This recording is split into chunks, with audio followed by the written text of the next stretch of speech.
Hey guys, Lucas from Explore here. Tonight we're going to do some street photography here in Nakano, which as you probably know is one of my favorite areas to shoot in. And tonight I have my new favorite lens, the 40mm f2 from Nikon for the Z mount. Love this little thing. We're going to shoot with it tonight. But besides all that, of course we're going to shoot as always, but I also want to talk about something that I think is interesting and I want to share it with you guys. And this is a Japanese concept called Ikigai, which you probably heard before. Maybe you did, maybe you didn't. We'll see. But I want to talk to you about it and how it applies to photography for me. Of course, before we get into the video, thank you all so much for supporting us on Patreon. Those that you have, those that you haven't, we thank you anyway for just watching the videos. But if you want to consider supporting us on there, we would really appreciate it. And of course, check the description below for referral links to the gear that we use in case you want to buy some of it. That helps us out as well. All right, let's get on to the video.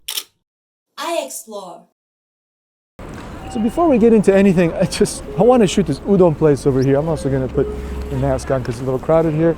But I want to shoot this place because I love this place. It's kind of an iconic little udon shop here in Nakano. And I've shot it millions of times, but why not? Let's do it again with the good old 40. I say good old 40 like I've had it forever. I only had it a few weeks, so it's not the good old 40 yet. But hopefully as I use it more and more, it will become the good old 40. In my life. Simple but smooth shot. Tack sharp. Now we did already, let's keep going in here. We did already a video about this lens in Shinjuku, which if I'm posting these chronologically, oh wait, here we go. So if I'm posting these chronologically, that one has already been posted. But like I said, I'm getting distracted here by cool stuff. But I want to talk about something called Ikigai, okay? So what is Ikigai, all right? Ikigai is this Japanese concept. It literally means like the reason to live or the worth of living. Iki means live, gai in this case means like value or worth. And it basically literally is just like the reason to live, right? Now, traditionally, and this has been promoted or like kind of popularized in Japan over the last few decades by Japanese authors. Unfortunately, out of laziness and also the fact that I don't read Japanese well, I never read their works. So I can't give you the first-hand direct account of what Japanese, thinkers and philosophers say about this idea. But this is a kind of a popular concept that does exist online. And if you look it up if you do like an image search for Ikigai, you'll get these little charts that kind of explain the different components of what an Ikigai is, how your reason for living can be constructed. So as we walk around tonight, I want to talk about these 4 parts of an Ikigai and then how they apply to photography for me, all right? But first, let's go down this little alleyway here, and I'm going to scoot forward a bit because maybe this guy makes for a good subject in here and a good demonstration for this 40mm lens. Beautiful.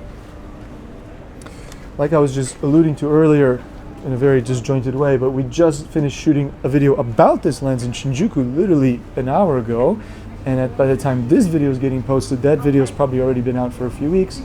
And as I always am, I'm a little bit I don't know if that was a great showcase of the lens. So this is like my do-over because I really want to show you guys what a great lens this is. But anyway, this video is not about that. So that was pretty cool. So let's keep going. And so what are the 4 components of this Ikigai idea? And they are as follows. So the first one is regarding the things that you do in your life, the things that you focus on, like for example photography, right? The first one is, do you love the thing that you do? So do you love it? Do you enjoy doing it? Okay. Second one is, there are no particular order, I'm just giving them in this order. Another one is, does it do good in the world? Do people value what you do and do they get some benefit from it? Another one is, are you good at it? If you're not good at something, no matter how much you love it, it might not be your kind of reason for living, right? And the last one is, and I think this is the one that a lot of people kind of look over, is it something you can make money from? Can you live from this actually, right? So those 4 things, right? Kind of love for the thing, is it doing good in the world, are you good at it, and can you make money from it? Weird, those 4 things, okay? So the first one, now, I'm going to explain this to you guys from the perspective of my photography, the stuff that I do. Like a huge military helicopter just flew by. That was pretty cool. I wonder if that came up on the mic because that was pretty intense sounding. It's like we're in a war zone over here. Shouldn't be saying that these days, but you know, that was a little bit intense, this military chopper. Okay, anyway. So, with photography, do I love it? Of course I do. That's an easy one, right? I think we often find as individuals things that we love to do. That's kind of how we start on things, right?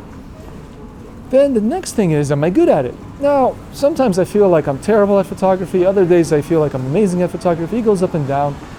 But I think, you know, without sounding arrogant, I think overall I could say I'm pretty good at it, okay? Again, I'm not trying to like inflate my ego or anything. I'm good enough at photography that, you know, I'm good at it. Like, it's okay. So I can check that one off the list. Then the question is, do people give me money for it? And yes, they do. The thing is, like, these days I'm working as a photographer and like I'm taking photos, you know, for companies, brands, things like that. Like, I'm doing these kinds of jobs. But I found it more fulfilling, more like I'm actually doing some good to other people. Like, people are getting a benefit from my photography activities. When I was doing workshops along with Axel, you know, a few years ago when that was in full swing, because then it was this immediate feedback from people. Like, if I do a photo job, even if they pay me a lot of money and I send the photos in, I often don't hear anything. There's not even a, hey, thanks for the good photos. You just don't hear anything. And of course that means no news is good news, but it doesn't really tick off that last box of this Ikigai concept, this idea of like, are you doing some good in the world? Are you doing something that other people are benefiting from?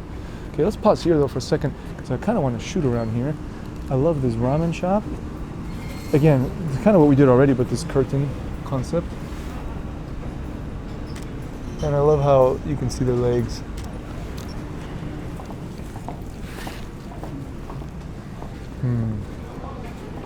Actually, I'm going to pop up there for a second. See what I'm saying? Because I want to shoot this thing from this side, which is pretty cool.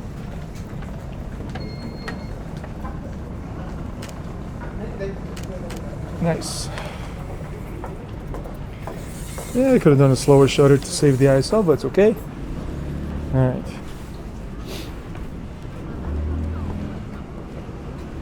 So, you know, when I was teaching workshops on a regular basis, I truly felt like I'm getting, you know, giving people something that they really were getting a benefit from, because they would say something very, you know, I would often get feedback at the end.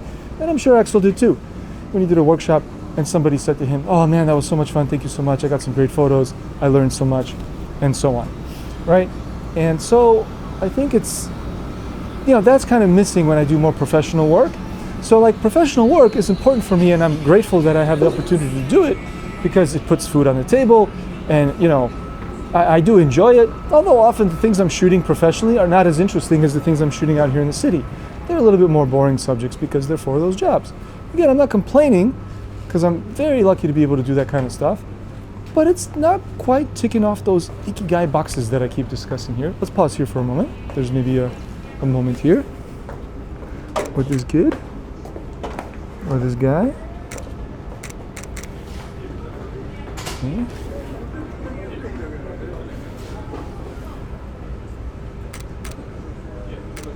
All right, not bad, not bad. Wasn't the most interesting moment. It was kind of cool.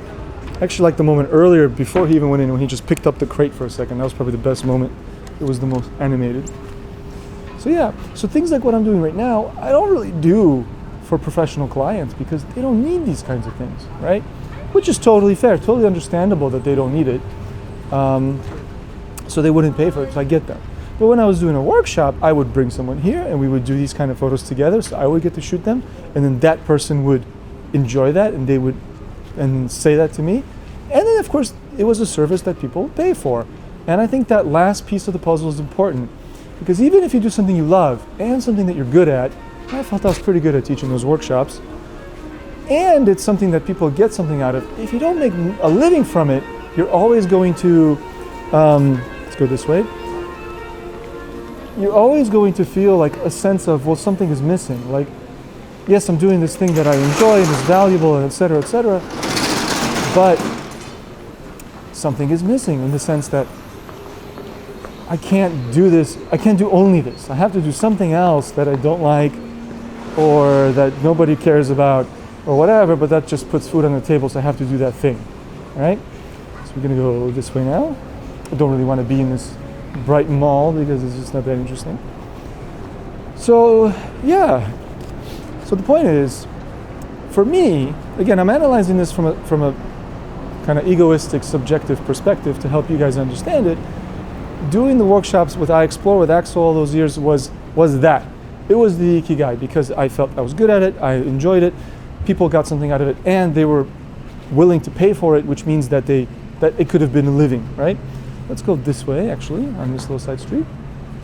And, oh, hold on, I'm just gonna get a shot here of this dude carrying 2 kegs. He looks super cool.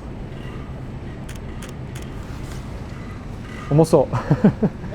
Oh, okay, yokatta. That was funny. He's like, oh, you understood him say empty, but then he said, "Sonna tsuku nai." I'm not that strong. I'm sure he could have carried them when they were full, but he just looked cool. And I mean, even that kind of stuff, sometimes, let's go in here as well, sometimes some of these videos I don't interact with people so much, but when I'm on my own, I do interact with people, and that's another little part of this whole thing that I like to do. But when I just go out and do it on my own, it's a hobby, it's a passion, but it's not an Ikigai, right? To be an Ikigai, it needs to also be a living. And the reason I like this whole concept is I heard about it years ago.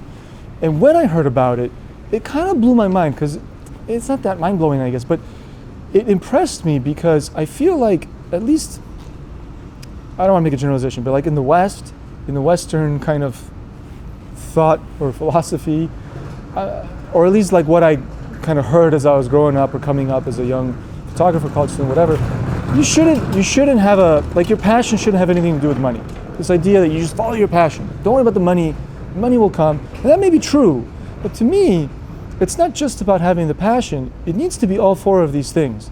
So to get an actual, like, to have an Ikigai, a reason for living, a purpose for life, or however you want to translate it, you need to have these 4 things. And I feel like the money aspect is often kind of overlooked. If you only do things out of the goodness of your heart, something is missing. And you need to be able to make a living from it too, to get that complete fulfillment from it. That's kind of my opinion. That's sort of what this concept says as well. So anyway, I thought I'd share that with you guys. We're going to keep shooting a little bit. I'll probably have some other musings that will come into my mind as we wander. But that kind of sums it up. I mean, that's the Ikigai idea. I hold it very, like I consider it to be truth, like in a universal philosophical sense. If you disagree or you have some other way of looking at things, cool. I'm not here to preach or convince somebody that this is the way you need to believe or think about your life. If you, for example, feel very fulfilled just from having a passion for something that you do, and who cares if you make money from it or if other people value it, but it's enough, then it's enough. That's great. And if you look at those charts that I already mentioned that I probably showed on the screen earlier, and I'll probably show again right now, there are these other kinds of like subcategories of this Ikigai. Like you only have 2 out of the 4 or 3 out of the 4, it's something different, right? I paused here because I want to shoot this. This is pretty cool. I believe we featured this in a video before, I want to say. I could be wrong. But I really like this place. And I've talked about it in another video recently about like missed opportunity photos where I saw a cool scene but I missed it. In the Shimbashi red light district video with the 28mm, I talked about that.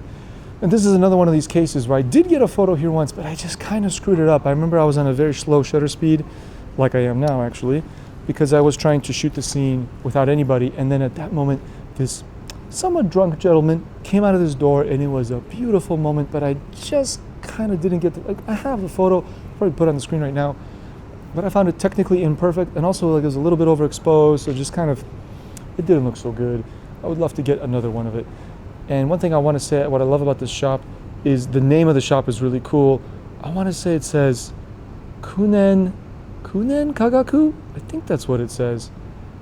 I mean, in terms of the reading, I might be reading it wrong, but the meaning is Daydream Science, which I think is a very clever name for a bar. I like that, it's very cute. In fact, let's get a photo of the sign. Why not? Just the sign.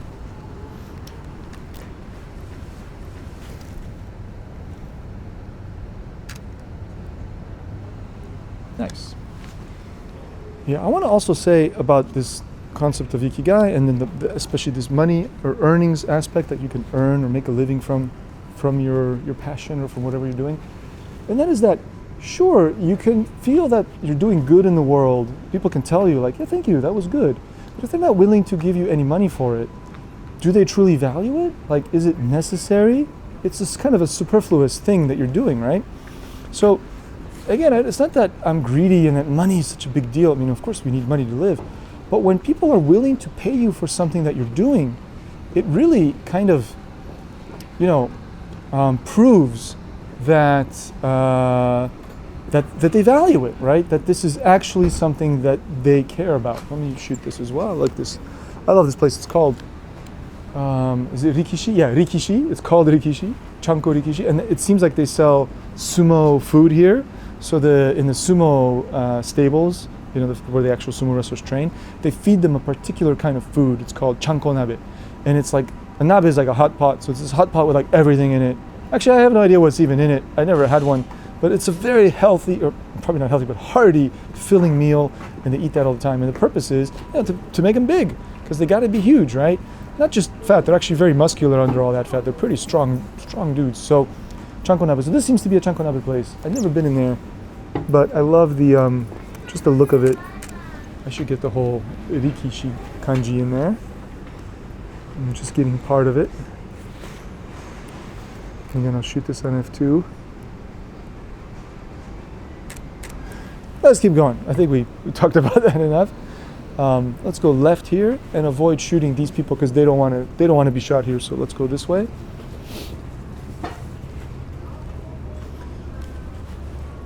Yeah, I've had I never even tried to take photos of this place that was there, but they don't like it, and I think it's because it's like a girly bar, like one of those girls bars.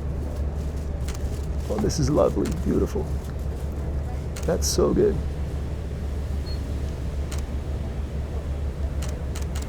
Wow.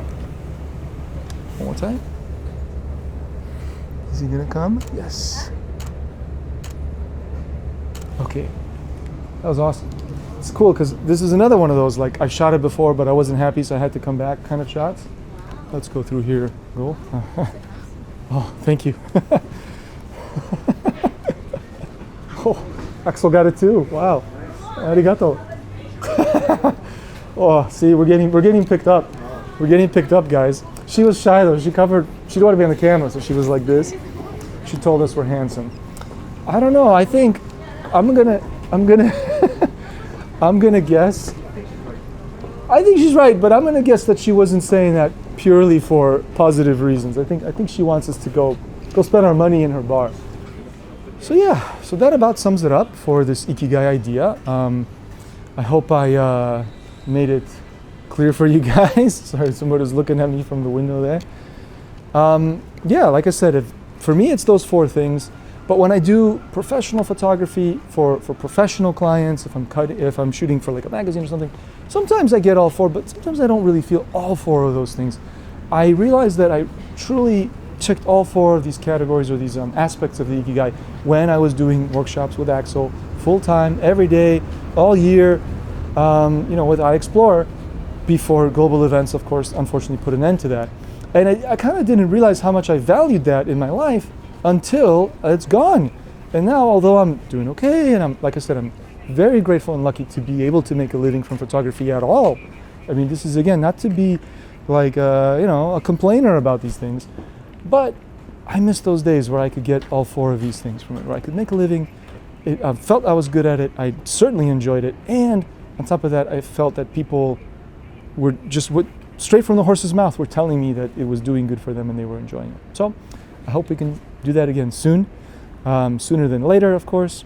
Anyway, for today, we're going to stop here in this neat little back alley. And I hope you guys enjoyed that, found it interesting as always. And if you have any questions or comments, put them below. Please tell me, do you have an Ikigai in your life? Or do you think you need all four of these aspects for it to be meaningful for you? Let me know. I would love to open up a dialogue about this because this is it's fascinating stuff to me, to connect photography with these more philosophical ideas rather than just, how sharp is this lens or whatever.